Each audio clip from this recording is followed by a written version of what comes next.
Wednesday, March 21. This is the news on PBCJ. I am Simone Absalom. 80% of all parcels of land in Jamaica could be titled within a generation under a new registration and titling program already being implemented by the Andrew Holness administration. That's the word from Prime Minister Andrew Holness.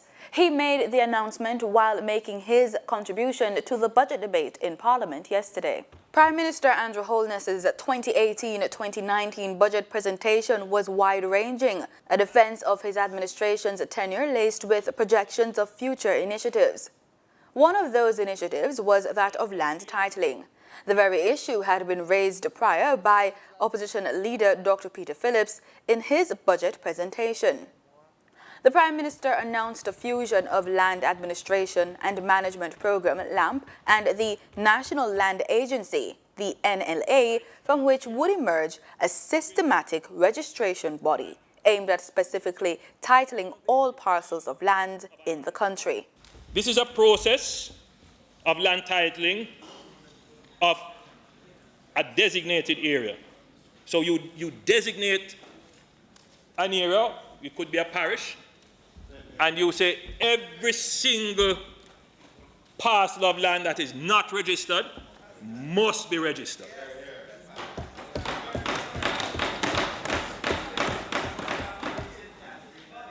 It uses a participatory approach and an adjudication mechanism. It is recognized globally as the most effective means of methodically registering land and providing landowners with a title. This is to be implemented along with the current voluntary ad hoc approach. So the two approaches where you get up today and say, you know what, I'm going to title my land, and you go through the process, fine, you can go and register, or you can be a part of the process when it comes to you. So both strategies will work parallel.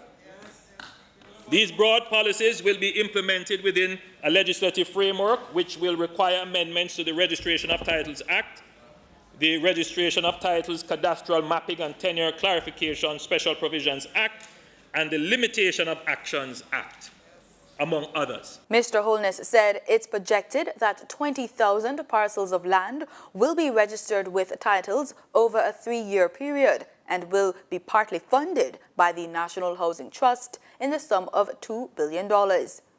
He emphasized that the new system would decrease the cost of land registration and therefore lead to more titles being acquired.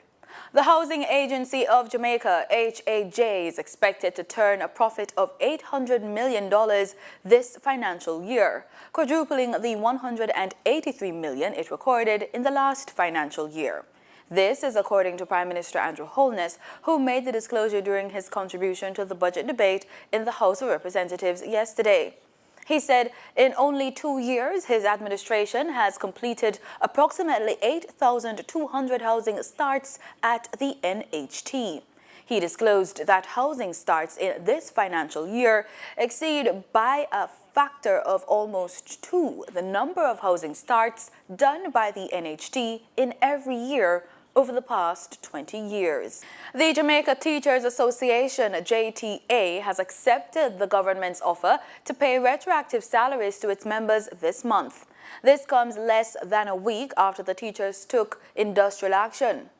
JTA had said the payment would be unprecedented in light of the fact that salary negotiations have not been concluded or a heads of agreement signed. JTA Secretary General Byron Farquharson explained that the Ministry of Finance, having heard of the rejection of the offer, officially wrote to the JTA requesting that it be treated as an advance of payment. The teachers will be paid the retroactive amount next week. Public sector nurses could also receive retroactive salaries this month. This follows deliberations between the Nurses Association of Jamaica and the Finance Ministry this week. National Security Minister Robert Montague says that the ministry stands ready to support work being executed by the newly appointed Commissioner of Police, Major General Anthony Anderson. Speaking to JIS News following a courtesy call by the police commissioner at the ministry in St. Andrew yesterday, the minister said, quote, We will continue to have dialogue to make sure that the government provides the necessary tools and resources that are needed to do the job." End quote. He added, noting that gangs, guns, cybercrime, murders, and the maintenance of public order are main areas of priority. Meanwhile, General Anderson says his vision of the Jamaica Constabulary Force is that it will be repositioned as the most trusted and credible organization in the country.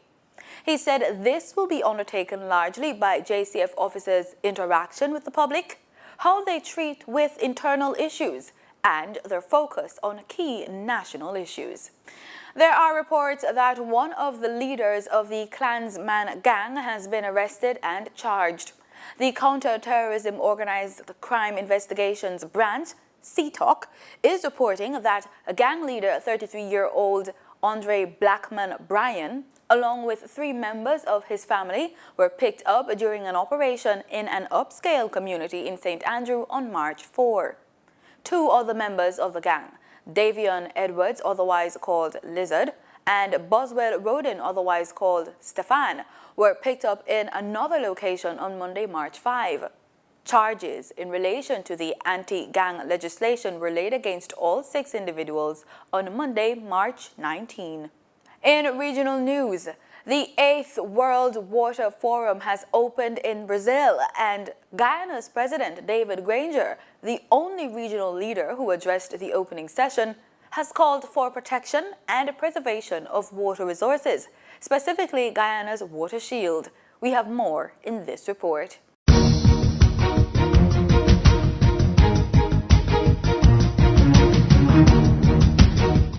In sports, Jamaica College and Kingston College suffered minor hiccups in the opening day of the Inter-Secondary Schools Sports Association Grace Kennedy Boys and Girls Athletics Championships, as long jumper Pacato Dudley and Romaine Brown in the javelin both failed to reach the final in events they were tipped for silver medals.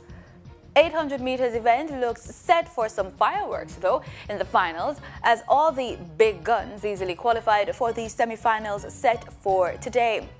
In Class 3, JC looked awesome as Lux Reed, son of former Reggae Boys goalkeeper Luxley Reed, got things going as he took the first heat and was the second fastest in the semi.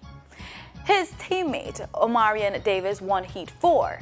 St. Jago's Tafari Hines was quickest. Calabar Javor Murray took Heat 3 and, along with his teammate Karani Fletcher, are safely through, as did Casey Pear, Ainsley Campbell and Raheem Richards. And that's the news. Thanks so much for making it PBCJ. Remember, we are the People's Station.